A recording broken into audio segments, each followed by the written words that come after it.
That's why I can live in Nashville and audition for anything, because it's all just, and I hate that. I actually really dislike the change in the industry, because I used to love going into rooms and meeting casting directors, and they would give you notes on the spot of like what they liked or what they didn't like. And now it's like you're just by yourself on an island. Fun period of life right now. You moving into a house. You did Nashvilleian of the Year award not too long ago. Thank you for letting me do that. My gosh, you're stealing my gigs now.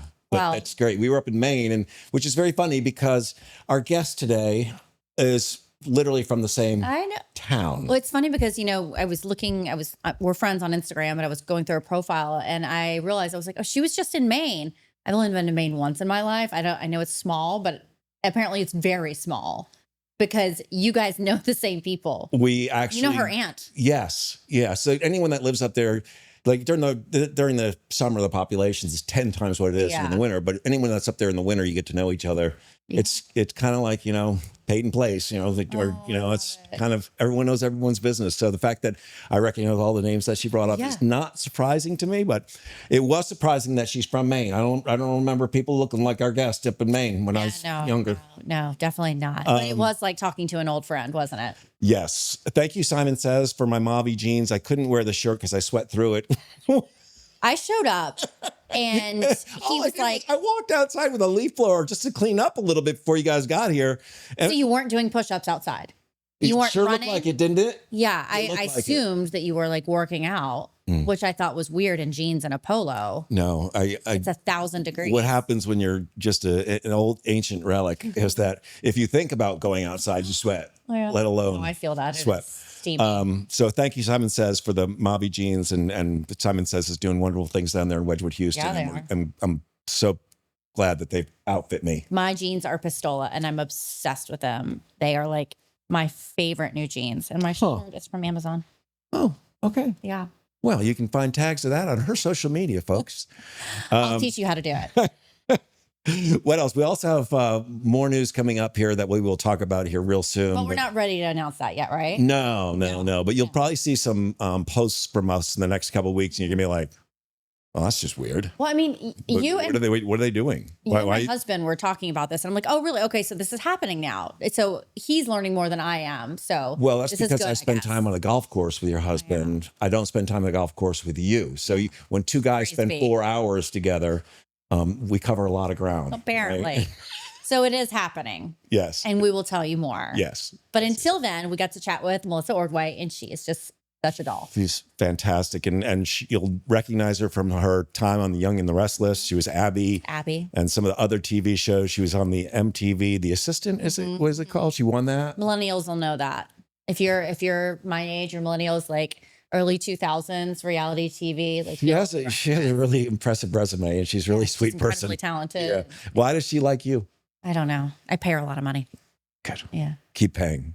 We like that. Here's Melissa, though.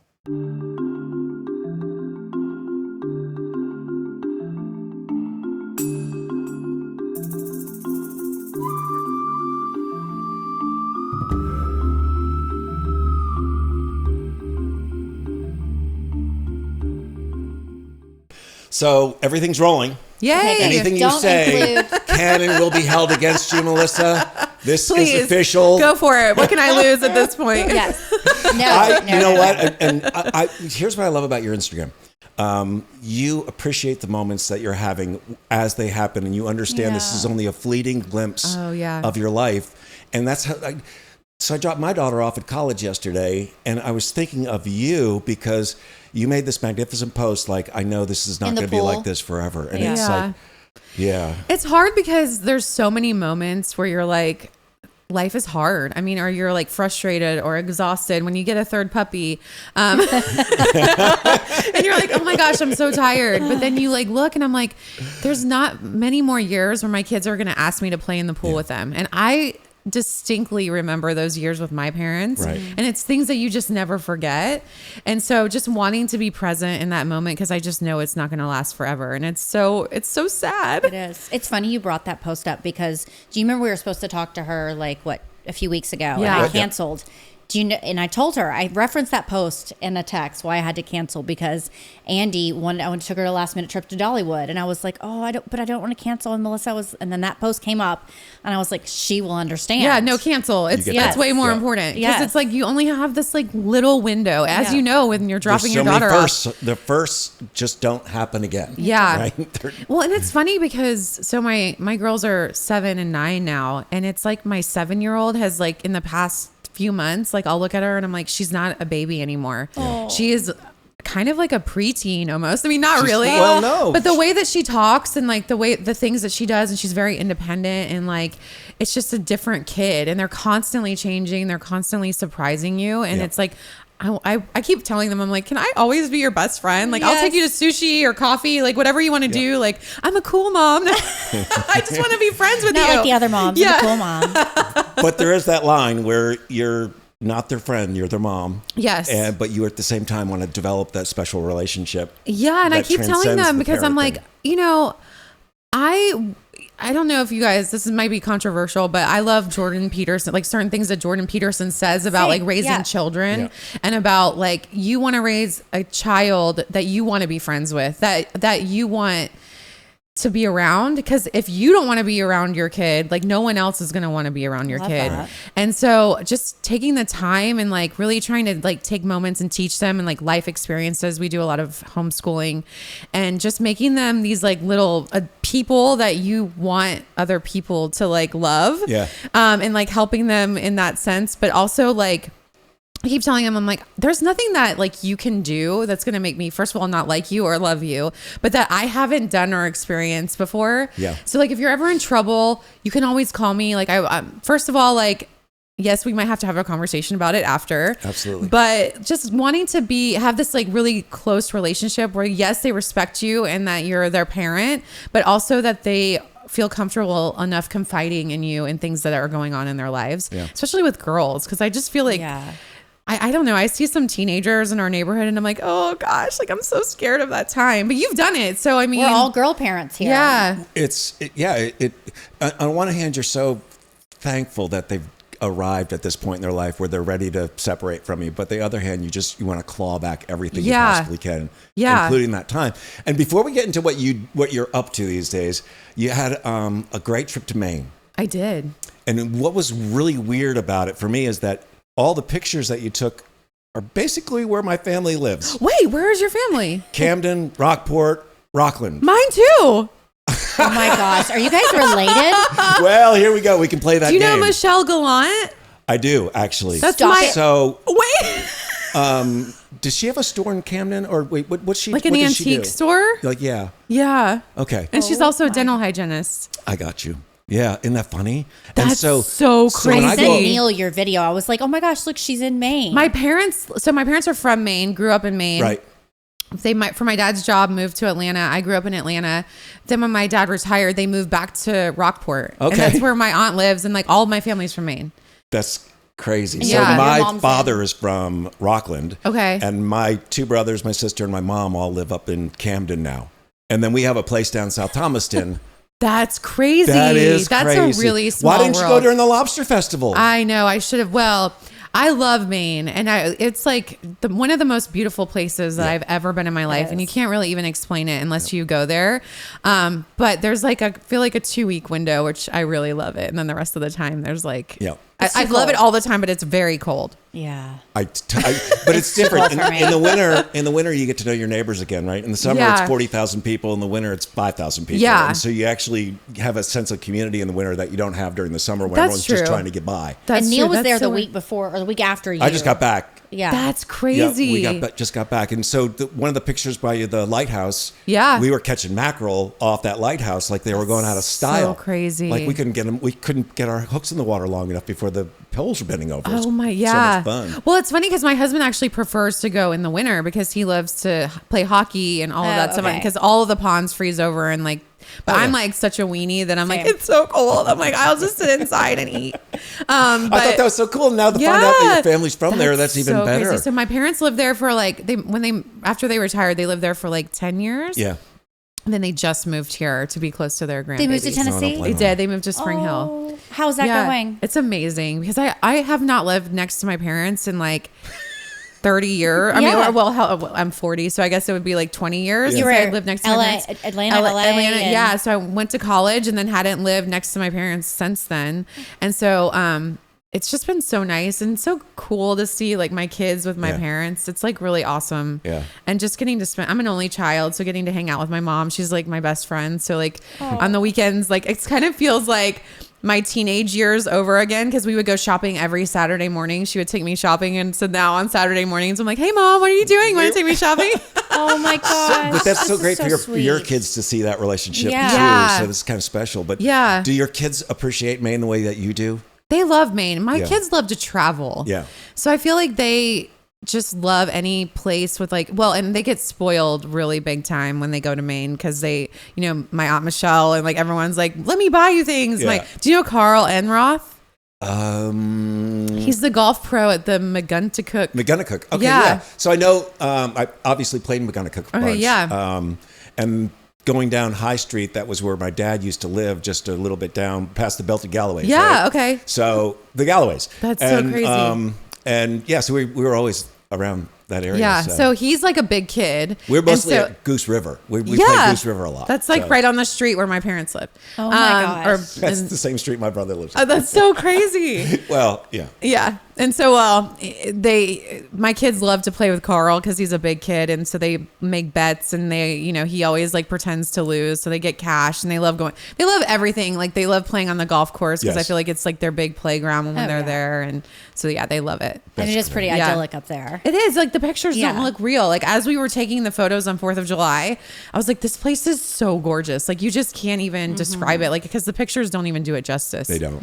No. It's so pretty. We do a picture every summer at the same spot in front of our beach house. And I have now 18 pictures or 17 pictures of the girls in the exact same spot. Oh, that's year after so year. So You need to do that with your sweet. girls. I know. I need to do that. It's kind of a cool Yeah. thing, right? Because now when we're up there, they're like, "Dad, it's time for the picture," and I'm like, so they really get into it. That's It's so been fun. sweet. Oh, Yeah. I love that. That's what a small world. I know, right? It's crazy. I just thought you were up there for vacation. I was like, this No. would be a cool thing to ask her about. Yeah. But no, you got family up there. Yeah, and then the rest of my extended family lives in northern Maine, Mm-hmm. so like Ashland, kind of near the Canadian border. So yeah, Where is Yeah. your And husband that's- from there too? He's from Louisiana. Oh, okay. Yeah. Okay. That's Maine. Driftwood. Oh, That's my look little. how pretty. Yeah, we found that on the beach one year, and we said we my got to take it home. gosh, So that's there so you Put go. that on Cool. the plane? What's that? Did you put that on the plane? The Driftwood? No, we actually rented an RV that year. I remember so that we year. brought I wanted to everything do home. that. Yes, Turo, or I think it was Turo, or one of those places that you could rent it Okay. Did you rent it one way or both ways? both ways. Okay. That's But the way to do the it. kids played on the RV instead of at the house all the time. It was like, Yeah. this is genius. We were really wanting to do that this You year. should do it. Yeah, and then I was like, oh, it just seems like, and of course, whenever you plan a trip, someone books the job. So like, Yeah. we had this trip plan, and then like my husband's like, oh, actually, I have to go to LA first, and then I have to go to New York, and so I was like, well, we're definitely not renting an RV this year. Yeah. And so his trip got cut considerably shorter than ours, but I definitely want to do that How many people, when you're out, call you Abby? a lot. A lot. Really? They Do you still get they that? assume that you are Abby. It's funny because so we my kids do cheerleading, and so we were like at the Chick-fil-A doing like a fundraiser a couple of days ago, and like people were like Abby like driving through the I was like, oh, and then at first I'm like, is it me? Like, are they meaning me? Is there another yeah, and then common I'll kind name? of turn around, and then they're like, no, and I'm like, oh yes. But then I just did a show in Ohio, and one of the characters is Abby, and so they kept saying Abby, and I was like, and I kept answering it. So like, they're like, where's Abby's phone? And I was like, oh, I don't know. And I was like, wait, oh my gosh, I'm not Abby. I'm Lacey or something. Because how whatever my long did character's you name. play Abby? Or you're still playing her? Yeah, but so it's been like 13 years. that's Wow. a long Almost time. Yeah, almost. Yeah. I mean, that's longer than Soap me. opera fans crazy. are different than any other fans out there. They're the best. They literally, it's because I grew up watching soap operas with my Same. mom. And so I feel like it's the familiar, it's familiar to It's people. nostalgia. Yeah. And like you go into it's 5 days a week that you're in their house, and you tell these stories, and you kind of grow up on camera with them, and they know a lot about your family, and you're, both on screen and off screen. And it's really cool. It's really sweet because they really are so supportive, and they really, they get invested for sure. It's such a Absolutely. cool thing because you're right. It is a nostalgia thing. I mean, we all grew up watching it with our moms, right? Yeah. But I think even our moms did that. And then now it doesn't seem like it's like that anymore. Do you think that it's still like that? Do people still tune? Because people don't watch local news anymore, right? Like, do people still tune into So that? do you want to know what kind of the downfall of soap operas was? Yes. The O.J. Simpson trial. What? Why? Which I didn't know that until I started on a soap opera. So they used to get like, if you were a soap opera star in the 80s or the 90s, like you were living it up. Like you were one of like a Right. If you were Luke and Laura on General Hospital, then you were Like, the you were cream like- of the or crop. Stefano in Days of Our Lives? Like, come yes, on. like the pay, like you were like getting like Hollywood A-list Mm-hmm. celebrity treatment. Like the stories that some of my co-stars would tell me about the 80s and the 90s Yeah. of being on the show, I'm like, wait, what? Because it's a completely different world now. But I guess because the O.J. Simpson trial was on TV all day long. So it was the first reality show. Yeah. For real. Yes. And so people would watch, instead of soap operas, they all got preempted. So all of the soap operas would end up, they would put it on at night after the trial would come on. And so they were still in production, but people stopped watching them because they would be on at like, 11 p.m. after the local news or whatever Yeah. it was. And then people, I guess, television started realizing like people love reality. They love to see like these crazy things happen to people and their reactions. And so the viewership of soap operas went down like, I mean, we still get, I think, about 3 to 4 million viewers a day, which is a lot considering lot. like how much Right. like a CW show or something would get. But I think it used to be like tens of millions of people a day would watch them. It's wild. Yeah. And so it really like, they said that was like the turning point of, and like they started not Never making as thought of much that. money and like all of that Yeah. stuff. And so it is definitely different. And now with streaming, like you could stream whatever show you want any time of day. And like even my mom, who was a huge soap opera fan, like she streams The Summer I Turned Pretty, like at 1 p.m. instead of turning on Young and the Restless or whatever, because you can watch whatever you want at any time. Which I think they're trying to like make soap operas. You can stream them and all of that, but it is definitely different. But the fans are still very loyal. Yes. Yeah. They are. Yeah. So tell us how you got the role as Abby. So I actually did another show called Hollywood Heights on Nickelodeon, and our executive producer, after that show ended, she went over to Young and the Restless, and the girl who was playing Abby Newman, because there's always like 10 people that have played the role. She ended up going to General Hospital. And it was like kind of a quick turnaround. And so the executive producer called me. She's like, hey, would you ever want to play this role? And I was like, absolutely. Sure. I would love to. And it was started as a recurring character for me. And I called my mom and I was like, guess what? They called me. I'm going to play Abby Newman on Young and the Restless. And my mom's like, oh no, it's not, someone already plays that. Are you sure it's that role? And I was like, no, she's leaving. She knew. She knew. She's like, no, there's Not someone the that's reaction you were expecting from mom. Mom. And my husband gets so mad because he's like, you called your mom before you told me that you got the part. And I was like, I know, I'm sorry. It's just, I knew she loved the show so much. Like my whole family loved it. And so then I went in and I met with them, and it was actually our head writer was from Hollywood Heights at the time too. And so I knew them pretty well, and they were like, let's just try it out and see if you're a good fit and see how it goes. And so I always say my audition process was 80 episodes of Hollywood Heights. Yeah. Because I never really auditioned to play Abby. But then I started, and then it was 13 years later. I'm still there. Kind of. Kind of. Yeah, tell us. You're there when needed. Yes. When you call upon. What can you Yes. talk about? Can you talk about like where you are now, what happened, where you are in the So, process? I like speechless. No. Storylines change, No, right? storylines change, but also I think that it's hard because it was a shock. Yeah. I will say it was definitely shocking. I always thought I was going to be there for the rest of my life, and always like having this steady paycheck come in every week, and the storylines would always be there because it does happen that way for a lot of people, and pretty much every member of the Newman family has been there for at least 20 years. And I was actually, it's funny because we were getting ready to film the 13,000th episode, which was based on my character getting married. And it was this big storyline. I was doing press for the show of 13,000 episodes. And then all of a sudden they were like, oh yeah. So we love you, but it's going to look different. Great news, Mel. We got some great news for you. Come on into the executive office. Yeah, you're going to love this. You were feeling very comfortable, confident, like steady. Yeah, I was like, I had no, especially because when your character gets married, I'm related to everybody. I was like, I always joked. And I will say that some people say that maybe the energy that you like kind of create around yourself, sometimes maybe I open like a portal of like, I don't know, some sort of self-doubt or whatever. But I would always joke, like, even when they brought like to set like a huge bouquet for my 10-year anniversary, and they were like, well, I was always joking like, oh, are you firing me? Is that why, is that why you're bringing me the flowers? Like as a joke. But so I kind of thought he was joking at first. He's like, he told me they were going to take me off contract. And I was like, oh, okay. Cause it was so shocking because I was filming all of this stuff coming up. Yeah.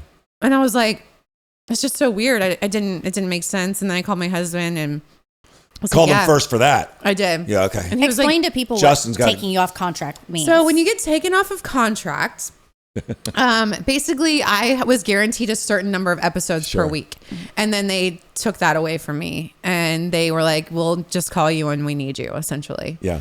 And and so I was like, okay. And then even in my mind I was like, well, I'm sure they're gonna need me a lot, like, okay, like I was definitely bummed and I was really sad, but I was like, I'm still gonna be here all the time. And it just has looked different than I expected it to look, but I think that everything happens for a reason. And there's so many people there that will always be a part of my family. Like Absolutely. I love so many people over there, and I will always like, people ask me all the time, like, well, are you going to go back or what, would you ever want to go back on contract or whatever? And it's funny because I would just never, that role is such a part of me at this point that it would be so sad to watch someone else play it. Yeah. But I always know that that's an option. They have the option to do that at any point. I hope they don't. Please don't. No, but I won't take back. It's been a year since it happened, and I've learned so much over the past year, and I wouldn't take it back. I mean, it's been hard. I've learned a lot of like hard lessons and life lessons through that year, but I've also gotten to spend more time with my kids than I ever have, and like that's time that I would never have gotten back. I've gotten to like learn a lot about myself. I feel like, and I don't know if it's the same for you guys, but like I'm 42 and I felt like I devoted so much of my youth or my life to that. Mm-hmm. And being like in my early 40s and kind of being done, I'm not done with that chapter, but having that chapter look different. Was really like shocking because I didn't realize how much of my like identity I put into that. You're like, everything you're saying is everything that I've been feeling too. So this is wild to me to hear. It is, right? Like it's copy paste. Yeah. And I know a lot of other people feel like that. What advice do you have for people who, you've got a gut punch? That's a gut punch. Yeah. It's, I don't know. I'm still going through it because there's still days where I feel like it's like a grieving process where like, because we were filming in Ohio and this really sweet woman, like she came up to me and she's like, what are you doing here? You're Abby Newman. Like, why are you filming here? And I was like, I don't know. What did he say? Well, I was like, you start to like go down this like rabbit hole. I'm just a loser. I'm like, I don't know. What am I doing here? Oh my gosh. Like, how did I get here? And I'm feeding like 3 dogs dog food in the morning and like they're running around. I'm like, I'm in an animal shelter at this point.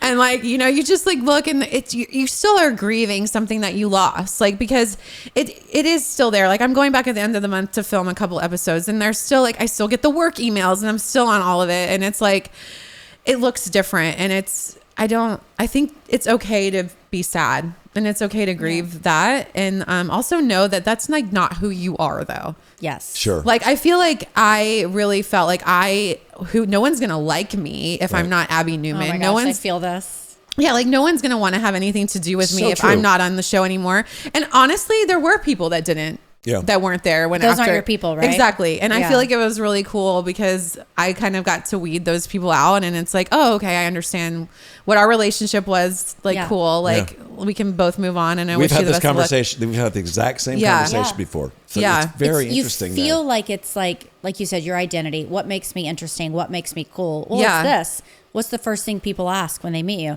What do you do? Where are you from? Where do you live? And when you answer all those questions, it always brings up, oh my gosh, that's so cool. Yeah. And when you don't have that anymore, it's like, well, who am I? Yeah. Right.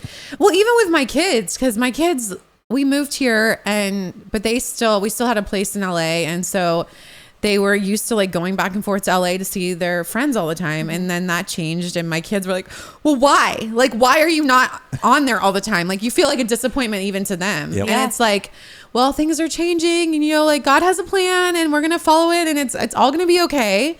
But it's like learning that's not who I was. Like, I wasn't just Abby Newman, that there's a lot more that I have to offer. I'm still figuring that out because there's days where I go on ZipRecruiter, if I'm being honest. And I'm like, what can I do? Because I love to work. It's not even, I love like being busy. I love like talking to people. I love like being out. And, I feel like some days I get really bored and I'm like, oh my gosh, okay, like what can I do with my life other than this? Yeah. And it's been cool because like unexpected things had happened, like where I'm like gonna help volunteer at school or like, with cheerleading or, other shows that I never would have gotten to do had I not gotten off of contract. And it's been amazing experiences. And then you realize like, oh, I'm not just Abby Newman. Like I can play other characters too. Sure. Like I just ended up playing that for the longest period of time. But you just feel like, I don't know if it's like a Hollywood thing or whatever, but I was like, I'm 42. Like who's going to even, it's this lie that you tell yourself that that's not true. It's like, no one's going to want anything to do with me. I'm old, but it's like, that's just that's not true. So it's just trying to retrain my brain and like realize that that's like a lie that I'm telling myself. I left 30 years of news and I looked at myself in the mirror and I was like, what skill set do you actually have other than being able to read a script? Yeah. And I'm like, type that into Job Recruiter and see what comes up. ChatGPT will help a lot. And they're like, you're a great greater. Like you'd be great. At Walmart, let's go. Like you would be really good at that, Neil. I actually don't think I would be, but no, it's really this interesting thing that the thing that we do and when you leave and you're looking at what skills did I actually develop? Yeah. Well, it's funny because like I literally went on like a couple weeks after they let me go, I went on ZipRecruiter because I was like, I have to figure out what I'm going to do with my life now. Yeah. I am like screwed essentially. And so I like literally was like, they were like, what are your qualifications? And I was like, can memorize lines, can pretend to be someone else. Like, could pretend that I know how to do this job. Like, I can act like I like it. That's a skill. Yes. And like, I'm like, it's funny because my neighbor was like, well, if you're actually interested in doing something like that, like, you have a lot of skills. Like you just need to like kind of, I don't know, go on ChatGPT and ask them like, how does this skill like affect like this job or whatever? And then I was like, what am I doing? I was like, I can't go like be a I don't know. I don't know what to do with my life other than I've devoted my whole adult life to acting. So then you're like, what are you going to do? But you said something earlier when we were talking. You said after this happened, obviously gut punch, you're devastated. But then your husband said, look at our prayer board. Yeah. And look what you prayed for. So I had been like I literally lived at an airport because after COVID, we bought a house here and then we were back and forth. We were mostly in LA for 2 years after COVID, but we would still come here for trips. And then I just felt like I was like a kind of a year before that had happened. I was like, I just feel like my kids need to be raised in the South. I feel like it's like too dangerous. We lived in Santa Monica and I love Santa Monica. I love our friends there, but it was just, we were stepping over homeless people and like they were on our back patio and we would wake up in the morning and it was like, oh, like my kids were scared to like go for a walk outside. Right. And I was like, okay, like, let's just go stay at our house in Nashville for a little bit. And so for a year, I was literally living at an airport and I wrote on our prayer board, I was like, God, like, please, like, let me be home more. Right. I want to be more like able to go to kids events, like school events and all of that stuff. And then we have a little rebounder in our playroom upstairs and my husband was like jumping on the rebounder and he looked at the prayer board and he's like, you prayed for this. And I was like, yeah, but not like this. I was like, I wanted it to be like on my terms. And like, I wanted it to, I still want to get paid every week. Sure. He just doesn't always do things the way we want him to, right? No, he doesn't. But there is definitely, there's a plan. Yeah. Yeah. And you've had some fun roles come up in the meantime. And then that's kind of cool. Just stay busy, stay in it. Yeah, it's fun because it's like I got to play like I just was on Blue Ridge for season 2. I don't want to friend Jonathan. Yes, he's amazing. So I did a guest star on that. That'll be out on season 2. And then I just did an Sugar Creek Amish Mysteries. So that kind of freaked me out. So I'm not Amish, but clarify that. But I play one on TV. Yes. I played a movie star that's hiding out in an Amish area. That's because hilarious. Yeah, so it's like there's like a mystery that is trying to be solved, but I'm not Amish. I'm just pretending to be Amish. Oh, how fun! Yeah, and it was really fun, and we ended up leaving Ohio with a puppy, which is always a great souvenir. Yes, tell us about. I was looking at your Instagram. I was like, oh well, this is going to be interesting. She's Amish. Like, but she has social media. Like, so what's it like building your own furniture? Oh yeah, right. Except the fact that she has Instagram. Well, okay, they're allowed. So I figured it out. Yeah. You know, there are these in Sugar Creek. It's a beautiful place in Ohio, but there is a huge Amish community there, and so like we would kind of film, and then in between filming, I ended up getting this puppy, but I only had like 2 hours. So I didn't want to change out of the whole gear because it was like pinned in, the bonnet was pinned in and everything. So we go to pick up the puppy from this Amish family, and my kids are not dressed in Amish clothes, and neither is my husband, but I am. And so we pull up to this farm with an Amish family, and they just kept going, huh, where are you from? Like, because I had my phone, I had makeup on. Oh my gosh, like what is she? Yeah, like they were so fun of confused. us? Yes, they were so confused by it. And then a couple of times they were like, I knew you weren't Amish, because they would like see me out, but then they would like see like us like filming places, and I'm like, hilarious. I know, I'm sorry, I'm not making fun of you. Yeah, I'm just not pretending. cosplaying you. Like, it's an actor. You don't have TV or anything, so you wouldn't know what an actor is. By the way, I do have skills. It was the kindest group of people in this town, and the most beautiful scenery. It was like kind of like Maine, but not on the ocean. Right. It was, the farmland was so beautiful, and I was like, oh, we ended up going into a city in Ohio one weekend when we had a day off, and I was like, get me back to Sugar Creek. It's so pretty. It's so gorgeous. Yep. Do you think So you could quiet live like and- that? No. No, Nashville is as country as I was gonna. I mean, you did make the leap. You're Southern though. You're from You're Georgia. Atlanta. But you Yeah. did make the leap from LA to Tennessee. I mean, we're not Amish country, but No. we're getting closer to like. You're kind of like a mini LA at this point. Yeah, I know. We kind of are. That's what we hear. We hear that.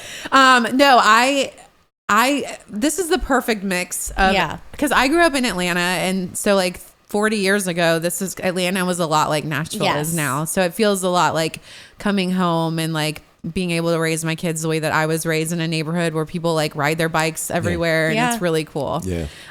But we're starting to get some good LA restaurants, so I'm excited. Craig's is coming here. I Is it really? heard. Okay, can you get me in there? It's Craig's is the best. It's my favorite deal. restaurant in Come in. LA. It's on Melrose. And so I had met Craig a few times at the restaurant because we went there a lot in LA. Yeah.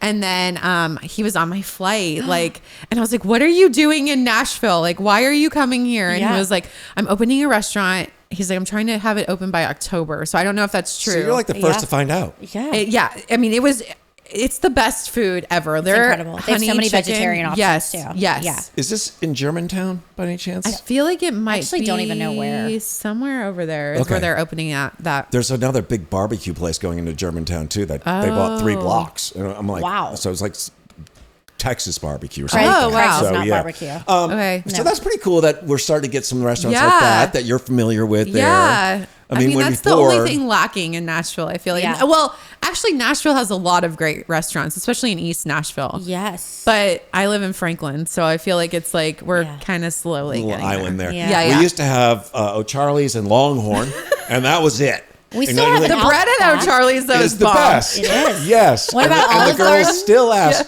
for just those rolls. We have an Olive Garden, right? We have an Olive Garden. Yeah, and Outback Steakhouse, right? Yeah. I love me a The chain. Bloomin' Onion. Give it to me every day. Yeah. So good. Brick Tops, however, is so Love. good. I get brick tops probably twice a week. It's Yeah. so good. It was kind of became a problem The because $1 million bacon wait, what is that? at Brick man. Tops. Yeah. With the deviled eggs Andy and the $1 loves million bacon. I've never had that. Oh, Melissa, you. Yeah. You. Okay. the bartender and the hostesses are all like, "Hey, welcome back," because I go there every few days and sit at the bar. I would eat lunch waiting to pick up my girls at Bricktops, and then I would go pick them up from school, and then I was like, oh, maybe I should make better financial decisions since I'm not since you're unemployed. Listen, we can be unemployed together. Oh, and we'll live it up. Yeah. We'll figure something out. We'll find our skill sets. I love it because I do not cook. I don't know if you guys do, but I'm like, no thanks. No. Does Justin? He does, yeah. So does my Justin. Yeah. Tell us about Justin. Oh, he's the best dad. He looks like a great guy. He's a great guy. Yeah. He's the best dad. He's one of the funniest people I've ever met in my life. Sure. I met him. We did a movie together and we auditioned together. And I left the audition and I called my mom. She's like, how was your audition? I was like, I'm in love. You knew. I don't know what it was about him. I hugged him and he smelled so good. Oh. And so I literally called her and my mom's like, oh, okay. Well, that's kind of crazy and creepy. Did you get the job? Yeah. And so we both booked the job.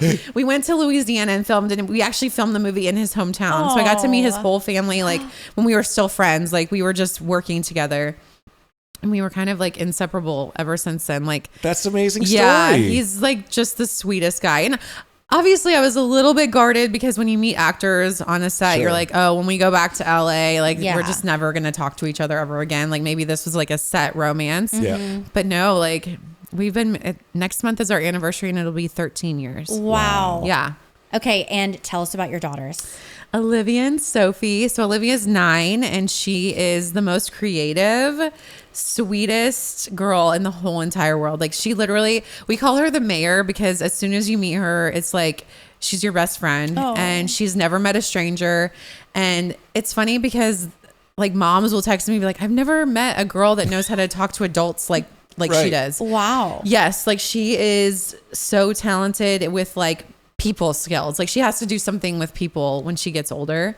She's very persistent. And so she's just a little I've just never met anyone it's like her. It's that oldest child thing, you know, right? Yeah. They're paving the way for everyone else behind them. Yes. She's just the sweetest thing in the world. And then Sophie is 7 and Sophie's my sassy one. And I love her because she has a fire about her and she is the justice police. And so if she will stand up for anyone, love that. She's a really sweet girl too. She's just, she's funny. Here we go. I'm just a little bit more scared of Sophie. You're scared. I'm scared of Andy. Mom's measuring your words real close here. Yeah. I get it. I get it. She's everything is if you mispronounce a word, she's but that's not how you say that. She's just very very matter of fact and blunt and but also just hilarious and a great sense of humor. But she loves her big sister a lot. Oh yeah. I want to talk about the story about how Olivia's the oldest, right? Yes. Okay, so tell us about her adoption journey because I heard your story when you were talking about the radio and all that. Please tell that. Yeah, so she... Get ready to cry. Oh. I was ready for this. Oh, yes, well, no, it's wonderful. So my husband and I, we got married and we were we'll just try to have a baby. So we tried for 3 years. We went to the doctor. They were there's nothing wrong. There's no reason why you're not getting pregnant. We don't know what the problem is. And so I had always thought of adopting, it had always been at the back of my mind, but I didn't know if Justin was really on board for that. We had never really talked about it. And it started to become part of our conversation. Well, my friend Greg Rickhart, who is on Young and the Restless, he's actually on Days of Our Lives right now. But he was in the process of having a baby with a surrogate. And so I asked him, I said, hey, did you guys ever think of adopting? And he was like, no, but my friends just adopted. And he's like, I would be so happy to connect you guys. And I was like, oh yeah, sure. But it was still such a big thing because where do you even begin to start with that? I was Googling it and it's you can adopt this baby tomorrow. It was almost like a puppy. When you Google it, I'm like, that can't possibly be right. This is very strange. And you see all of these pictures of kids and I was like, well, do you just pick a kid? How does this even work? And so we met with an adoption counselor, or no, we were kind of going back and forth of whether or not we should meet with the adoption counselor. Sure. And so I was driving up Laurel Canyon and I was praying about it. I was like, God, if this is something that you want us to do, because I remember sitting in church and hearing the Holy Spirit or God whisper, you should adopt. And this was several years before we had even gotten married. Oh, wow. And so I was I don't know, maybe maybe this is like crazy. Well, the radio like cut off, like it literally just like, and I know as it does sometimes, like going through Laurel Canyon, but this was like super weird.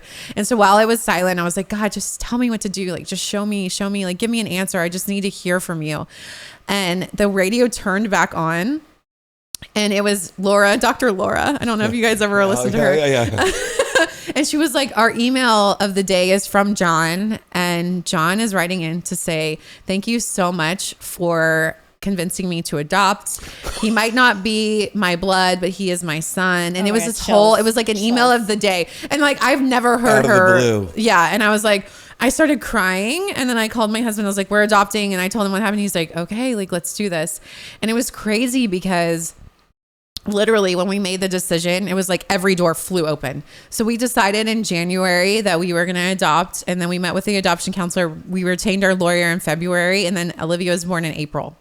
Oh my gosh. We were matched in March. She was born in April. I feel like most people who decide to adopt, it is a years long process. Yeah. God he was opening these doors. It was just so meant to be, because even when we met with the lawyer, he was like, so this is like a situation. Would you be okay with this situation?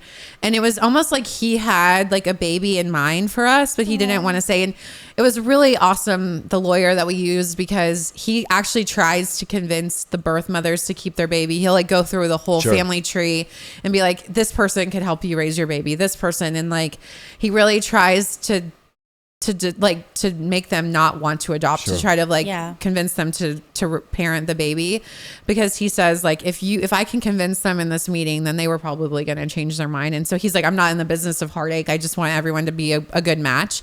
And he also didn't do it by like a wait list. He actually made like, he felt like, he was like, I have this intuition, like where I feel like if I feel like people will be a good match. Wow. Because he's like, you're in each other's lives forever. Yeah. So he's like, I want it to be a good match.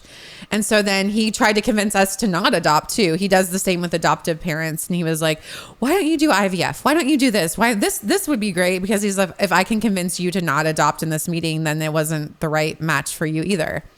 And so we ended up like, sounds like a great dude, right? He was. Like it was really yes, and you would never expect. He's such an advocate for everyone involved. He really is, and like he kind of walk in, and you're like, it was almost like Better Call Saul. Like when you meet him, you're like, he has like a Hawaiian shirt on, and is like very like from the beach, and you're like, is this for real? Like, are we really? Stacks of papers yeah, all I'm like, him, right? is this legal? He's trying to convince you not to do it. He's Yes. like, are you gonna ask me to pay in cash? Yeah.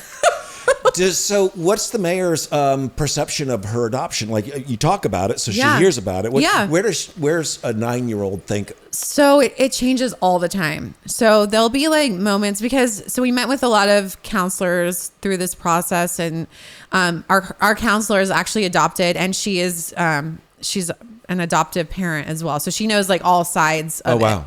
And so she's like, you never keep it a secret. She was like, that's my biggest thing. She's like, I remember there was like a sign hanging up in our house growing up that said, not related by blood, or no, you weren't born in my stomach, and you were not related by blood, but you were born in my heart. Oh. And so she's like, I always remember that. And she was like, because we always tell our kids secrets are bad. Yes. So she's like, you have to be like very open about it, because it's the healthiest thing. There's nothing wrong with being adopted. Because I feel like, I don't know if we always like thought being adopted was a bad thing growing up. Like we would be, you're adopted, you know, like when you would try to insult my two older someone. brothers would convince me. My sister you're not she was from adopted. us. I'm like, I look just like you. How you can't say that? Mm-hmm. I convinced my sister she was adopted. Yeah, she did. She did. Yeah. And like, so especially like in the 80s, 90s, like we were always like, it was like a joke. It was like bad to be adopted. Yes. And so she's like, how no, sad like to think about it from that point of view. Yeah. And she was like, no, like, she's like, there's nothing wrong with being adopted. It's great. Like there's so many people that love her. Like there's so much love involved in the process. So there's been times where it always comes up in like a really like interesting, like strange place where it will be like randomly at a park and she'll like bring it up, or like in the bathtub, or like she has some questions about it, but I feel like she loves to be celebrated. She loves parties. And so we have her Coronation Day, which is her gotcha day. Oh. And so, because so she used to love Frozen. So we like call it her Coronation Day. Oh my gosh. And we would celebrate it every year. She could pick whatever she wanted to do. And I was like, if this is your story to tell, and I'm like, so if you want to celebrate it at school with everyone, you can totally do that. If you don't want me to talk about it, we never have to talk about it again. Like this is your story. And she's like, no, I definitely need a party. I want to tell everyone at school. I need cupcakes and I need pizza. Oh my gosh, I love this girl. Yes. And so she is the mayor. Yes. So she celebrates it with all of her friends, and the older she gets, she's had more questions about it. Like why, or, she has some siblings out there, and like, I'm trying to be open with her about it, and also like not give her, she's 9, so she doesn't need all the information. Yeah. But knowing that, I'm like, if you ever want to meet anyone, I'm like, I know how to like contact them. And I keep telling him, like, there's so many people that love you, because it was not that they didn't want you. Like, they loved you so much and knew that they wanted you to have a really good life. And which is true. And I was like, and God like knew that you were always going to be our baby. I was like, he had a plan. I was like, he might have created you in someone else's stomach, but he always knew that we were going to be your parents. And she was like, and Dr. Laura knew too. Dr. Laura knew too. Laura called this there. John's email of the day was like crazy.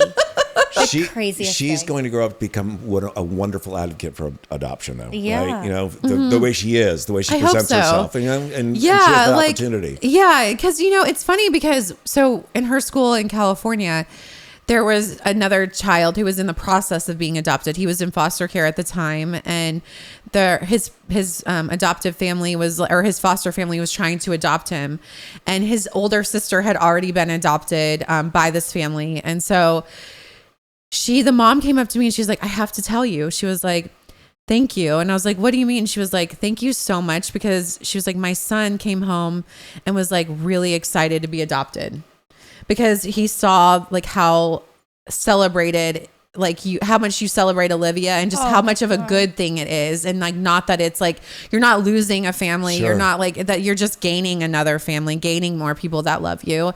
And so she's like, he actually has asked for a Coronation Day, like party. And like, so it's really cool because, I don't know. I just feel like it's nice because it's trying to change the stigma of like having it be a bad thing to be adopted. But we're all adopted sons and daughters. And I tell that all the time to Olivia. I'm like, I'm adopted by Christ, you know, like, and so like, depending on what your belief system is, but like, I don't know. I just feel like just trying to change the narrative and make it something good and not bad. I also think that, God gives all of us certain situations, struggles, blessings, and different reasons, right? So we can use them. And from everything you're telling me, it seems like he knew not only that you could handle this, but that you needed Olivia, and that your platform would be a great one to share her story, her Coronation Day, and that she would be the perfect poster child for that. Yeah, I think so. And like, it's interesting too, because like so many people now come up to me and like, hey, can you help me? Can you connect me? Just because I'm so open about it. And again, I always like try to go back to Olivia, because I'm like, this is really her story to tell. It's not mine, but she is great with it. Like as of now, I'm like, she might change her mind later on, but I'm like, I don't think it should be, it's not something to keep a secret, because it's not bad. Like, it's so awesome that there's so many people that love you, and like, we should celebrate this. And I've actually had several friends adopt because of our story after that. You are literally saving lives by sharing her story. And she is saving lives by sharing her story. Yes. But so I have like one of our best friends. Lives. They met with our Better Call Saul lawyer, and they had the baby from him now too. And like, it's just really cool to see. And I feel like adoption, that's the other thing about Nashville that's so great, is that it's very common in Nashville. Yeah. I mean, I love that. We've always thought about it too, so maybe we'll have to talk to you. Yeah. Well, the kids in school can be a little vicious, right? Yeah. And so the fact that she's armed and she is comfortable in her own skin makes her so much better handling that stuff. Yes. Yeah. I hope so. So right. Yeah. And who knows what's ahead, right? You have the teenage years ahead. But it's cool because now like people want like their part. They're like, I want another party other than a birthday party, because she gets 2 parties a year, and she's like, like she's all about the party planning and doing all of that. That's awesome. So yeah, that is so much fun. So you got Olivia when she was a baby, right? Yeah. And then you got a surprise. Oh yeah. Then doesn't always happen that way. I know. Sorry.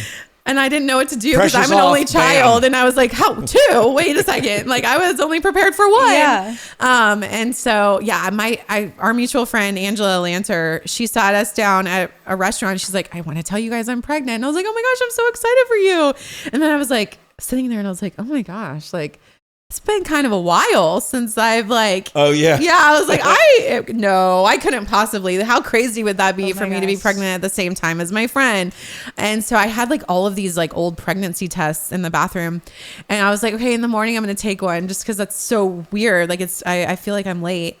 And then I had thought, I was like, you know what, in this slim chance that that I'm actually pregnant, I'm going to come up with a really cool way to tell Justin. Like, can you imagine? And I was like thinking of all of these things.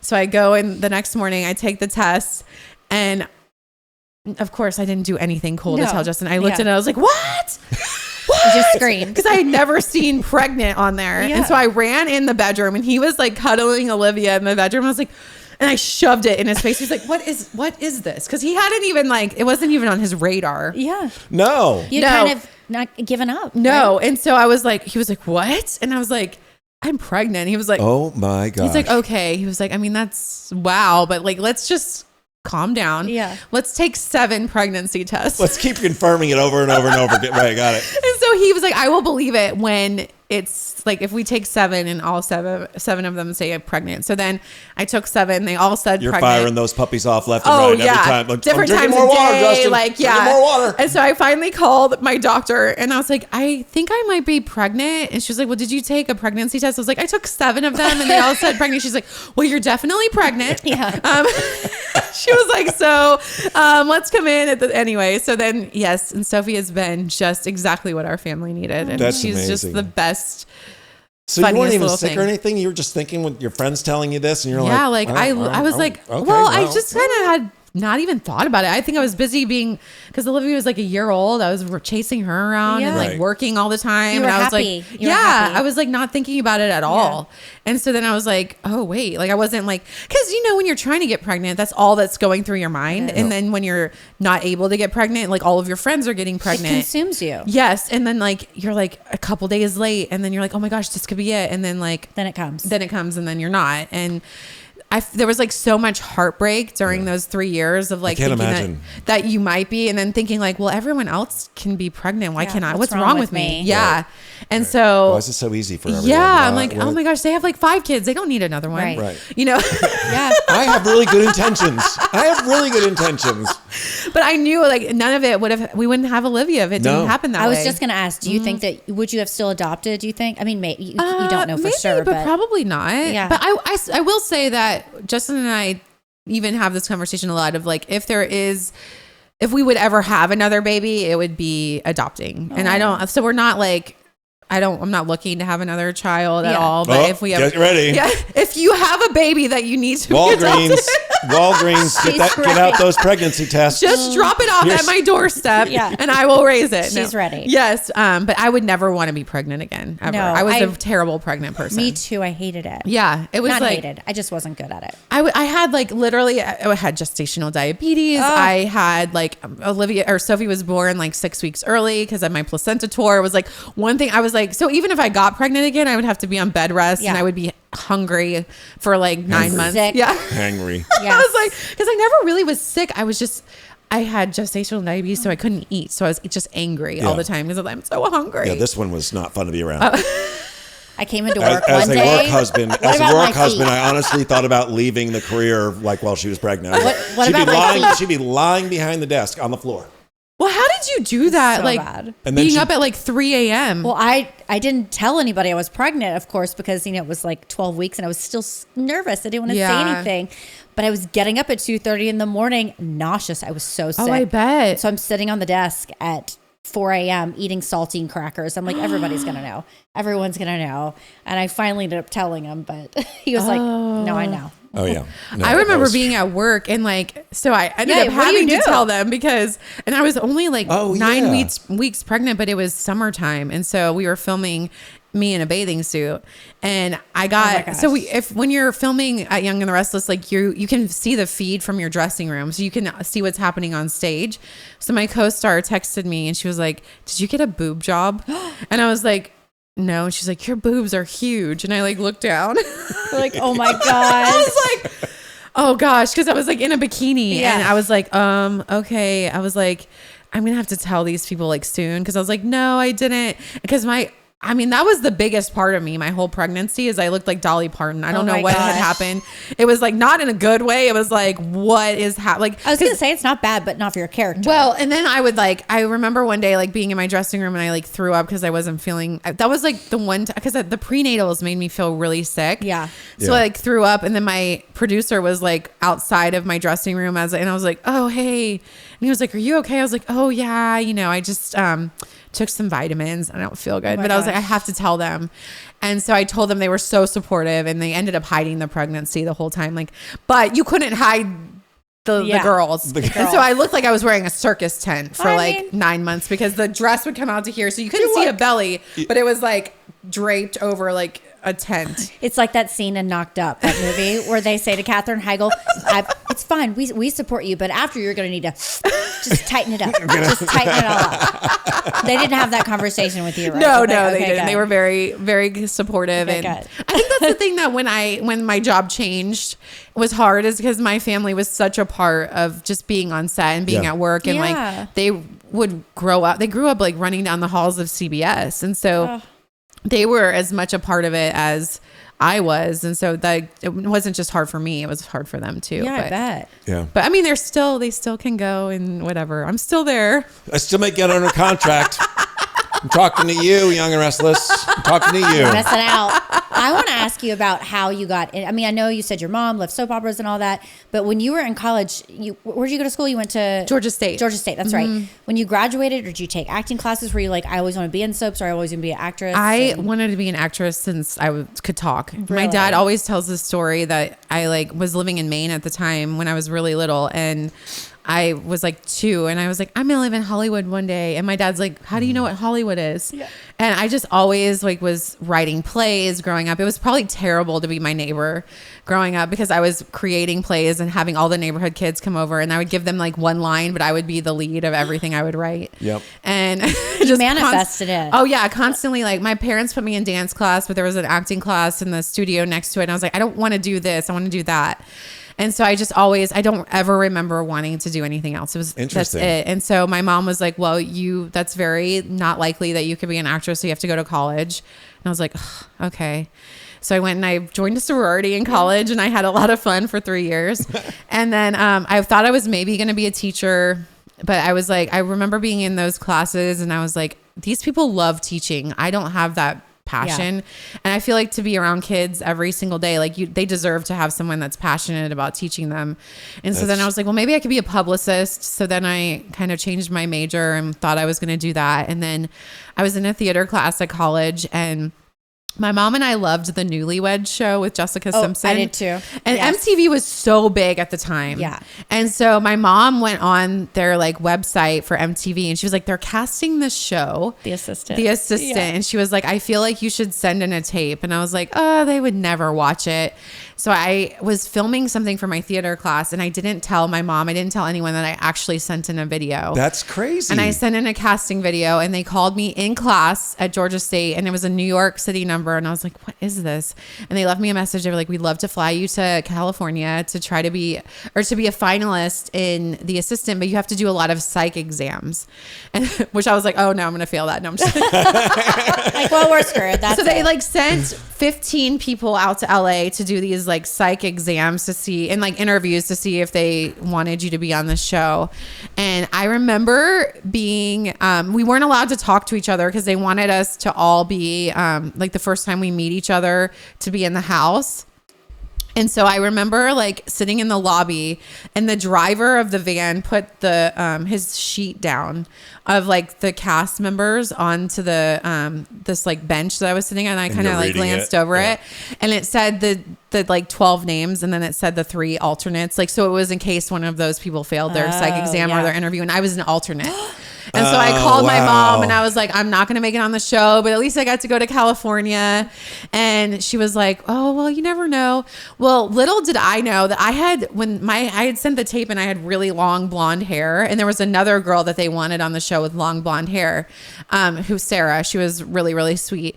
But when I had shown up for the interviews, I had chopped all my hair off for a modeling job. So I had really short, it was supposed to be blonde, but they had dyed it red, and it was so ugly. But I was like trying to get it back to blonde, and so it was just like I looked different than I did in my casting video, and so I think the only reason why I ended up getting on the show is either someone could not pass the psych. Yes. Yeah. Someone's psycho. Yeah. Or my hair looked different or something. And so they ended up putting me on the cast. And then I ended up winning the show, which was crazy. And I won a job at MTV, which is how I moved to LA. And then I got a manager and I started going to auditions. And I started modeling and doing commercials first. And then I started just going on auditions after that, and then the rest is history. But I owe Andy Dick a lot, so thank you, Andy. Do you still get nervous when you go to auditions, or did you ever get nervous? So auditions are so different now because it's all in your like living room. Yeah, you don't have to. That's why I can live in Nashville and audition for anything, because it's all just, and I hate that. I actually really dislike the change in the industry, because I used to love going into rooms and meeting casting directors, and they would give you notes on the spot of like what they liked or what they didn't like. And now it's like you're just by yourself on an island, like filming something with a reader, and you're like, you have no idea really what they're looking for, and you can't make that personal connection with the casting director. So I don't like that anymore. The industry is so different now than when I started. And I think when you start a business like news or acting, where it's just like very competitive, like you have to have a part of you that's a little bit crazy, like you would do anything to pursue that.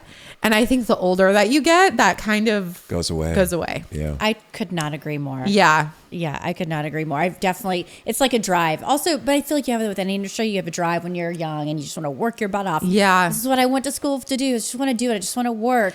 Like, I'm sure you would have been excited if they had put you in Timbuktu, middle of nowhere, as the... I did that. As the newscaster. And you're like, I'm like hosting the news. And like, I'm doing this. I can't believe it.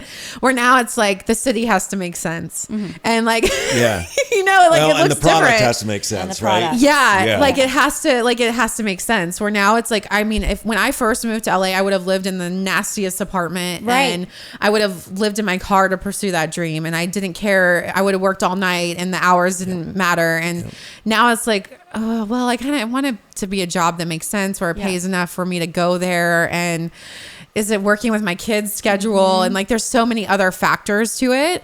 So I feel like now it's just, the industry is so different, because it's just like it's now how many Instagram followers you have, and it's just it's changed a lot since the 2000s when there's a whole fresh crop of 22-year-olds that are willing to do anything for it. But we're also and you're like, okay. Growing up, and to quote Piper Posey from The White Lotus, I would say, I don't think I'm meant to live an uncomfortable life anymore. And the older I get, I don't want to live an uncomfortable life. Yeah. And it's also this weird thing, because I don't feel like I'm any older than that girl that won the car and the job. Yeah. Like, but I feel like I'm the same, but then I'll look at shows and I'm like, oh my gosh, that person's playing a mom. And like, we were auditioning together, like, not that long ago, and they're now playing a teenager's mom somewhere, and I'm like, I know I could be a teenager's mom. But it's weird, the shift in your career and like the roles that you're playing, and like just what you're willing to do to pursue that dream is like, it's different. Yep. So I used to love going and auditioning, and I would get a little bit nervous, but I feel like I had this, like, I was naive in the sense of like, and it came really easy for me. Yeah. But that's also good that you had naivete, because otherwise you might not have had the balls to do it. But and I also will say that I came into the business at a time where a blonde girl was like very popular. Yeah. Like at my age, like, and I was a little bit older, where I was still able to play a teenager or a high schooler, but I was old enough that they could pay me like an adult, and I could work adult hours. And so I feel like so I played, my first roles were always like the popular high school girl, and like, but I was like 23. And so, so it was funny, because I did this awkward life. I don't want to do it again. But I was not popular in real life. So I was like, oh, I can play popular. This is cool. Let's do it. Yeah. So I got to relive my like high school days, but it's funny because it's like, it's so different now, like where it's like I'm kind of essentially starting over, but But you can still being play old. younger actors. I mean, younger Yeah. Yeah, characters. maybe. Yeah. I don't even really know anymore. I look thought you were 42. way younger than Oh, me for the thanks. record. Yeah. Oh, thanks. Yeah. Well, I thought you were way thank younger you. than me. Yeah. So, but no, I feel I like thought, well, I'm not. Yeah, John, you just keep your foot. You just keep my mouth. Yeah. Okay. Moving on. no, but I thought that like I feel like I kind of booked my very first audition, which was for Entourage. Yes. And Oh my gosh. My favorite show. it was so good, but I booked it because I was a new blonde girl. It was season 3 or 4 of the show, so they had gone through everybody else. So I had got my SAG card from that show, and I feel like I just was in that time where things came really easily. And once you book one job, you're on fire, and people are like, "Oh, you're gonna." Hot new thing. Yeah, it's funny. hottest Like thing. now, talking to actors that I would audition with a lot back then, they were like, "Oh, it was so annoying because when I would see your name on the sign-in sheet, I would think, oh my gosh, well, great, she's here, she's gonna book it." Right. But I had people that I thought that about, Yeah. and so it's funny because I never thought that I was that person for anyone. But now they're like, no, you were. Like I was always so annoyed because I knew you were gonna get it if it was like that. You know, if we were auditioning for the same thing, and I was like, really. So then you should stay on a show for 13 years and you're out of practice and you haven't auditioned in a while. And then you get back into it and you're like, oh, wait, I have to like just audition by myself in my room. my gosh. Like this is so Right. different. So That could that's be like way harder. Yeah, like navigating all I the get that. changes of the industry is Right. different. You Yeah. can read the room when you're there in front of Yeah. them. You can see how they're reacting to Yeah. what you're doing. And it's so much and of you it don't is have like that. your personality and whether or not they want to work with you. Yeah. Right. And they don't get that sense when you're just like, hi, I'm Melissa. I'm 5'8" and I live in Nashville, Yeah. Tennessee. They're like, so you try to add like something into Yeah. it. And then they're like, was this dumb? Like you're editing the video and then you're overthinking it where you don't have that time in a room to do that. You can't overthink it. You kind of just start talking and you're a real person Right. talking to other real people. But And then they're when not you're going to your Instagram and checking you out and looking Yeah. at you. Then now they are, right? oh yeah, now it's Yeah. all about that. Well, we see if 200,000 followers on Instagram. Is there any way we can get that up? Yeah, I know Right. that's really not many. Yeah, Like we need yeah. like 1.5 million. We don't care if they can act, but Right. we really want Yeah. the We want them yeah. following you. Yeah. It's crazy. Do you feel that? Like that is a big something that I feel like matters? it's changing. I feel like Yeah. maybe not as much anymore, but because I'll be watching shows now and I'll like go to the Instagram and they don't have that many followers. I'm like, No. oh, cool. Like that's great that they're Yeah. actually just like Right. good actors that they're hiring. I think the business is just constantly evolving and like you're having to keep up with it or just falling behind. I definitely feel like I'm behind, like trying to catch up, but I'm learning a lot right now, I feel like. But yeah, I feel like a lot of it for a minute was Instagram followers. Yeah. How do the girls handle having famous parents? Yeah. Are they kind of like if someone comes up and talks Do to they you, care? do they get annoyed easily? Oh no, they're like, I think they think it's cool, like especially because my youngest daughter wants to be an actress. Oh. Olivia does I was not. gonna ask you that too. Yeah, Sophie really wants to be an actress, so she's like, Mom, it's so cool that people like love Abby Newman, and I'm like, yeah, that is really nice. Like it's cool. But like Olivia's kind of probably more annoyed by it because she's like, well, I'm the mayor. Like Yeah. They should be don't coming you to wanna talk to me. Yeah. People are always so nice and they're nice to them. And I think they think it's cool. There are certain times, as I'm sure you guys know, where your kids are like crying or like in the middle of a meltdown. and people- Always when someone recognizes you. Yes. Yeah. And Right. then you're like, oh, hey, I promise I'm a good parent. Or like, and then they don't leave. And they don't let you like, and I'm like, Yes. yeah, I would love to take a picture with you. Let's take it really quick. And then Yes. let me get back to this. And then they're like, oh, like Yeah. why are you in Nashville? Like, what is going on? What's going on with the show? And you're like, timing is a little bit off sometimes, but they think it's fun. And Yeah. for the most part, people are very respectful and yeah, They get it. they get it. They get Yeah. it for the most part. But there's times where like, I've like, you know, everyone has a bad day and you're just having Yes. I was at TJ Maxx in Franklin like a couple months ago and I was just having an off day and someone was like, hey, oh my gosh. And I was like, yeah, okay, totally. Like, you know, you just feel like you're like yelling at your kids and like, it's just Yes. not a good day. And I'm like, oh, I feel so bad because they're probably going to go home and you look terrible. Of always. But Always. it works both ways, though, doesn't it? Because you can be having an awful day, and then someone comes up and gives you the nicest Yes. compliment about Yeah. what you do, and you're like, "I needed to run into you Yes, today." like So thank you true. so much. I'm Right. like, I'm so sorry. I look like I just came out of a sewer. Yes. but thank you so much for making me feel good. And I promise I don't always look this Right. disheveled. And Right. For validating me just a little bit. yes, but I do feel like soap fans are the best in the world, and they are the most loyal, and Sure. they always have the kindest things to say for sure. Right. Well, there's Yeah. a lot of them. There are, yeah, Yeah. yeah.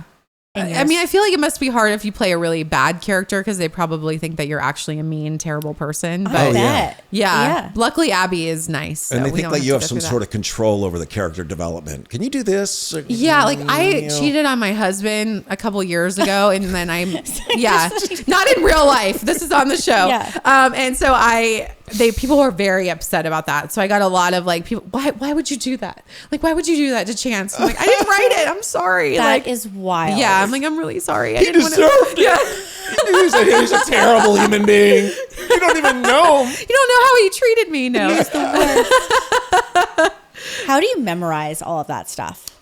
Your brain is just such a muscle, like that if you're using it a lot, like, and plus because you're so familiar with the character, that it becomes so easy to just know what she's going to say. And like, luckily our producers and our writers are like very nice in the sense of like, it doesn't necessarily have to be word for word. Okay. Like sometimes it does for like specific things, but luckily like they kind of are like, oh yeah, like if that feels better to kind of say it this way, that's okay. Because like we know our characters so well because we've played them for so long that sometimes you'll get a writer that's only written for the show for like a year. And it's like, and I always say like, I'm a terrible writer. I wouldn't be able to do what they do because writing for a soap opera is so hard because you're having to write 5 episodes a week all year round. Like there's no breaks. So like you're constantly like writing and you're having to think of things and I don't know how they do it. So sometimes I'm like, hey, like, I love this. Like, I don't have any ideas. Like, this is your idea. I just think I would say it kind of more like this. And they're awesome with that. And so it helps you memorize it because you know how your character would speak. And I've been out of practice. I haven't worked on the show in like a couple months. So I go back at the end of the month and it's going to be hard to kind of retrain that muscle. I bet. Yeah, but you kind of fall back into it. How far in advance do you get the script for that? Like a week. A week. A Yeah. week. A week, and you have to work. But again, so much of it is like stuff that you already know. Like a lot of it is like, especially when you're working like all the time and you have a consistent storyline. A lot of like a Monday's episode is like, remember how this happened last week, and then just because you're trying to catch, like that would be like the first scene that you probably shoot is catching everybody up on like what happened last week, and then you're like getting into like the new stuff, but you just kind of know it. Do you ever go back and watch the episodes, or do you just do hate your watching myself? Right? It's kind of I it's never awkward, watch right? myself. Yeah. It's just it's hard to do. A lot of actors love it, like because they've learned from what they're like. My co-star, Total respect for that. my husband on the show, Brighton, he's an incredible actor, and he's like, "You don't watch the show?" And I'm like, I like cringe because I'm like, oh, that's what my voice sounds like, and that's what I look like. Why did I make that face? And he's like, no, Why are watch people it. friends with me? Yeah, but he's like, I love watching it because I learned something from what I'm doing and watching myself. And I'm like, yeah, I could see that. I get like nauseous watching myself because I'm like, oh, like why would anyone ever hire me? And all the self-doubt like starts to come into my mind, and then I'm like overthinking it when I'm in the moment acting it out. There are certain things that we film that I'm like, oh, I actually want to see how that turned out, that I'll watch. Like, I got to marry my husband on TV again. The one you cheated on? I know my real husband in real life. Okay, yeah. He played my husband for 2 weeks on the show during COVID because the guy that I was supposed to marry, the one that I cheated on, he had COVID. And it was this big episode. And so they had invited a lot of old cast members back, so they couldn't keep rescheduling it. So they were like, would Justin want to come play Chance for like 2 weeks while he's quarantined? And I was like, sure. And so like that I wanted to watch, and my girls watch that all the time. They're like, remember when you and Dad got married on TV? Yeah, that was cool. Or like certain things that you work really hard on, I like to watch. It's always weird every year because for Emmys they're like, hey, do you want to submit an Emmy reel? And you're like, oh, do I have to go and watch all of that stuff? You're like, oh, like I wouldn't, I don't feel good enough for any of it, You ever call Justin Chance once in a while? Hey, sometimes, Chance wouldn't do that. If you want to like switch it up a little bit. Not a chance. Keep things exciting. And Yes. Do you feel like anxious going, because you said it's been how many months since 2? Do you feel like you feel anxious about it? Yeah. How do you prepare? just like going over my lines a lot, making sure that I like, or I'll like ask my co-star, like, what's happening? Like, what have I missed in between? Because there's a lot that happens in 2 months. Well, on a you soap grew opera. wings for a little while. Yeah. And after the wings The fell last off. time I was gone for 5 months, I got the script and I was like, oh, I've been in Paris. What have I been doing in Paris? Oh my like, God. I was just on vacation. But it's funny because like 2 months in soap world could really be like 3 weeks, or you never really know the timeline of like what I've been doing. I might have just been in town and they just haven't showed me. So I don't, I try to prepare really well so I know what's going on. And also it's just like riding a bike. Like I go back and it feels like I've never left. And it's hard because it gets sad because I'm like, I don't want to leave again. And you never know, like at the end of those 2 episodes when I'm going to be back again. Yeah. But you just appreciate every moment. And I think that's another thing that I learned, like, because I think I took a lot of it for granted. Sure. I feel like you're just like, I'm going to be here forever. And I feel like it's a job. So you're there and you're like, oh, why is, you're complaining about certain things and you're like you kind of get spoiled. Sure. And so I feel like when I'm there, I'm like kind of soaking it all in and being like, I love being there and I love all of my co-stars and I love the crew and everyone. And it's like, it's really fun to be there. So I feel like I just kind of soak it all in when I'm there. Jump right back in. Yeah. So they pull you aside when you're out there in the month and they say, hey, we want to contract you again. Yes, please. Okay. No, okay. I was kind of curious, right? Because that puts you back in the airport mode. I know. I think I would have to talk about it with my husband, but sure. My gut would be like, yes, please. Yes. Because life was like, it's so familiar. And I will say, even when I was filming this other show, which was so much fun, and I loved the people that I got to work with, and it's fun to play a different character. Being on set is like not easy because it's long days. Yeah. Like you're filming like 14-hour days, and like, especially when you start on Monday, you'll start at like 7 a.m. And then by the time you're filming on a Friday, you're 7 p.m. is your start. So you're filming all night. And so like, because you kind of get later and later every single day. And that's hard when you have kids. And our show on Young and the Restless, we would be there. You have to be there at like 6:30 or 7. You rehearse. And then you get one take, like you camera block, and that's it. And you could be done by like 9 or 10 a.m. It's a lot like the news, where you have the whole rest of your day to be a mom, to do things that you love. Like it is the greatest job. It's kind of a dream. It really is. It is the best job for an actor. I know a lot of people put it down, but it is. If you want to be a mom and an actor, it is the greatest job ever. And so I feel like when you're on set and shooting things and you're like, I've been here for 14 hours. Like, why is this not moving faster?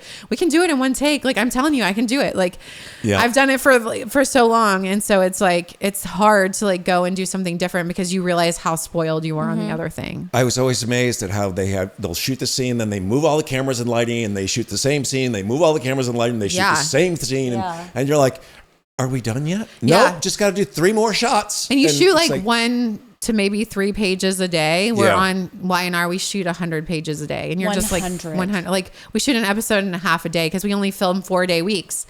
And so, you never work on a Monday. You work Tuesday through Friday. It's like you're done by dinner time unless there's like some crazy, like, I'm starting to understand this now. Let's start a soap in Nashville. We should. Oh my gosh. So many of my co-stars live here now. What would we call it?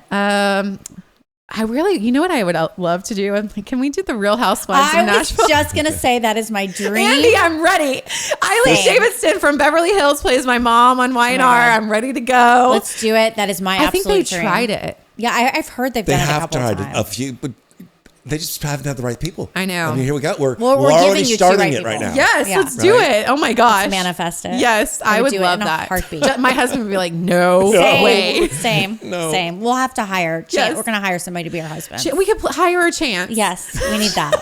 Yeah. You would have cameras following you around everywhere you went in this town. And all of a sudden the charm of Nashville would be. I know. Yeah. It would, but it would be fun. It would be fun. It would be so fun. It's my literal dream. Yeah. I mean, I think they've tried 2 different times to do that. I heard they had like, I think Jana, they tried to get Jana. Yeah. My friend Jenna, I think. Oh, yeah. Yes. I think so. Yeah. I mean, they would be great too. Yeah. They would be. We could all do it together. We're all friends. So let's do it. We'll do a show where we're live for a couple hours a day. That's a and good then idea. we just base all the characters off that live Yeah. show, right? Yeah. An idea to do something like you that. should do that. That would be a That's what great I'm idea. thinking. You know what? Great minds. Yeah.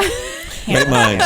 I feel like we could do that. Well, they're doing a soap in Atlanta called Beyond the Gates, Oh. which is like, I think that's been on for a few months now. And it's doing great. It's getting, I think it replaced the Is Talk. Beyond the Gates like those big houses that you never see the house Yes, in and that it's street? based in like Washington, Baltimore or something. Oh. It's filmed in Atlanta, but they film it in a studio, and it's okay. Like it's- Potomac or probably. Yes, Yeah. something like that. Yeah. And my co-star just went and did an episode of that, but because it's CBS, so they're trying to cross promote the show. Yeah. But we should do a Nashville one for sure do and it. call it like Southern Bells or something. I don't know, the young and the rest. I don't know. Young in the country. Yes, the young in the country. Yes, The old and settled. yes. Oh my gosh, Right. that's so There you go. good. That'll be your version, Neil. Oh That'll be no! your version. I'm like I consider myself pretty old these days. Like I'm like it's 10 p.m. I'm tired. 42. gosh, yes. Oh my gosh. Wait, not what even time would close. you go to bed when you were doing the news? 7. How did you do that? I mean, what time With did you go to kids. bed? I used to say the hardest part of my job was putting my feet on the floor in the morning. After that, I loved everything about my Yeah. job. But that how was would it. you like with children? Because you both have children. It was hard. That was the A hardest part. 7 p.m. bedtime. Would they go to bed at the same time as you? No, or? my husband okay. would put Andy to bed Okay. They would- and wake her up. Right. Okay.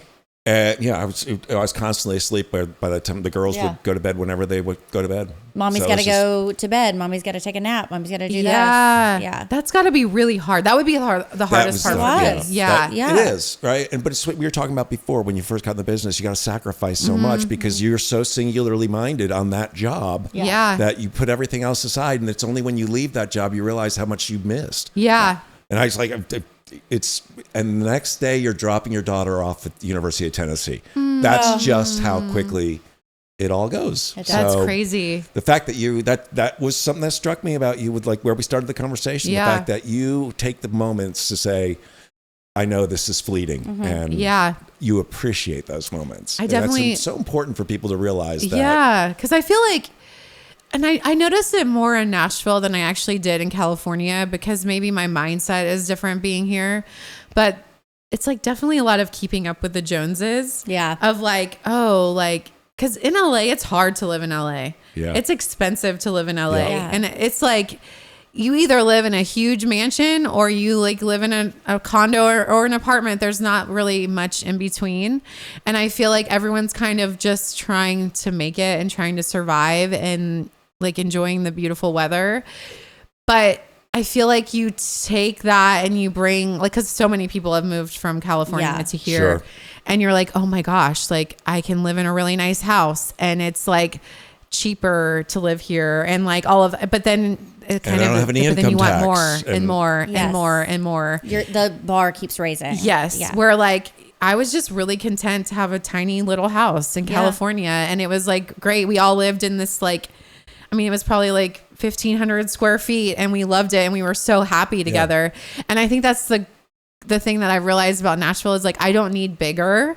I just need to like, I could be content living with them in a really tiny apartment somewhere, Yeah. even though our house is much bigger here. You end up having rooms that you never go into. You're like, I've not been in this Yes. room in months. Yes. Right? But there's still like being here, there's still part of me that's like, you drive by the huge mansion. I'm like, I really should probably live in something like that.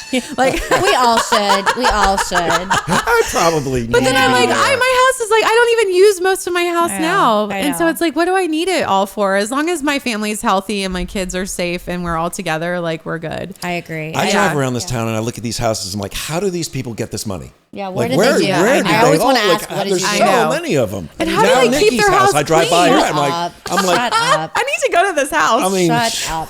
it's easy to find just to go follow the tour buses. Stop. Yeah. Right? Just follow Yeah. the tour buses. You're an We don't idiot. know who lives here. It's got to be some big country star because no one puts up a house like that. No. She hates it. She He's hates it. exaggerating. He's exaggerating. No, it's really oh my nice. gosh. Well, Grossly. Grossly exaggerating. Please. I don't have bucks in my front yard.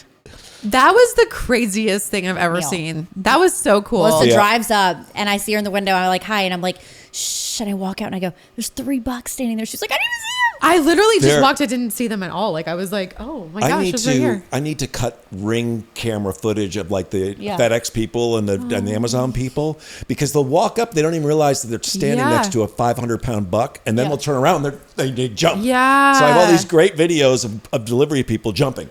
But that's like so special that you live in a place where a buck will just come up to your front yard and not be scared. They're so safe. Right. They're a little bit too comfortable, and I take full blame for that. That's because you I really don't them. know how my neighbors feel about me doing this, but I love them. It's, to me, if it's a house like, goes on the market right here, please let me know, because I want to be your neighbor and I want them to all come up to my front door. Just know there's a possum usually that Neil feeds too. Dorothy. Okay, that's fine. Dorothy. Yeah, so as long as you're okay with possums. I don't love their tails, but I would, they're cute enough. Cute after you look at them for a while and get used to them. Yeah. But Dorothy used to come up on the steps and she'd wait for the cat food. She'd be like, oh, do you have any raccoons? She would eat cat food. I know, but do you have raccoons? Raccoons at night all the time. Yeah. Sometimes I go. The first time I ever visited Nashville was at my friend's farm over here in Thompson Station, and she had like a raccoon that would just walk up onto her, and I would feed it graham crackers, and its little hands were just like, it was almost like they had little gloves on, and they were like, and they took. And my mom's like, I called my mom. She's like, you should not be feeding a wild raccoon. Like they can be really mean. I'm like, no, this is my friend. Yes. Like it's the sweetest raccoon ever. It's a woodland creature, Mom. We had a pet raccoon up in Maine, actually. And Bandit used to get on the bed in the morning and he'd rub your ears with his hands. Wait, he would get on your bed? Oh yeah, he slept at the head of my bed. So there's so much you need to know about Bandit. Oh my gosh. That was until Bandit was struck by lightning. We got struck by lightning. Oh, and no. Bandit was never the same after we got struck by lightning. Neither were you. I guess I wasn't either though. Yeah, we had pet seagulls in Maine. We had raccoons. Oh my god! And every time a moose would come in our yard, all the cats would stand up on their back legs, and the weirdest thing. All of them. Yeah. Like they knew. Yeah, those moose are crazy. Oh yeah. Like they're just like a next level, like so huge. Really? It's sad, but when hunting season's there, have you ever seen them roll through town where the moose head is over the hood of the truck? Oh, I don't want to hear about this. Well, they do it. It's to help the population of moose. Yeah. Okay. I still and it's selective culling of the herd to help the overall health of the population. I still don't want to hear about their carcasses. It's like when one drives through town, you're like, oh. I won't bring that up anymore. Yeah. We would drive up like through the Patton Road, like up to northern Maine, and you'd have to go at certain times because the moose would just be in the middle of the road. They don't move? They're very slow, and they'll just like look at you. Yeah. Yeah. Like flip you a bird? Yeah, pretty much. Like, this is our road. Like, you can wait. Yeah. Oh my gosh. But y'all don't know how fast I can go if I wanted to. Yeah. Right. Well, Melissa, we have loved having you. Oh, thank you so much for having me. This is so You're fun. wonderful. Oh my gosh. We would love to have you back. Anytime. Okay. Oh my gosh. This is so great. Well, a new project. I'm really excited to hear about what you guys are doing. We're excited for you because you have the world is your oyster. Oh, thanks. Now that you have open and if you see me working at Starbucks, just come say hello. We'll give you a good tip. I'll say, what did you put on the resume? Because I need some of that. I need that magic, Mel. I need the magic. I look forward to seeing you on Blue Ridge on season 2. But thanks. After Jonathan was here, I watched all of season 1. I just thought, it's so good. Fun. This is really good. And he's so good on the show. He's great in it. Yeah. Yeah. I was really impressed. I was just going to watch a couple episodes because I was so fascinated after you talked about it. Yeah. And next thing I know, I'm like 6, 7, 8. Here we go. And it's fun. It's crazy because my girls love that thing you do. And so they love that movie. And then I was suddenly working with him and I'm like, this is so cool. What's your, what part do you play? I play a local girl who is in the local theater play. She plays Juliet in Romeo and Juliet, and then some things happen after that. Okay, we can't wait to see. She may or may not have murdered her director. Oh my goodness! So you have to stay tuned. Yeah. Thank you so much for today. Thank you so much. This was so fun. You guys are awesome. You are. Thank you. Very good. Bye. Bye.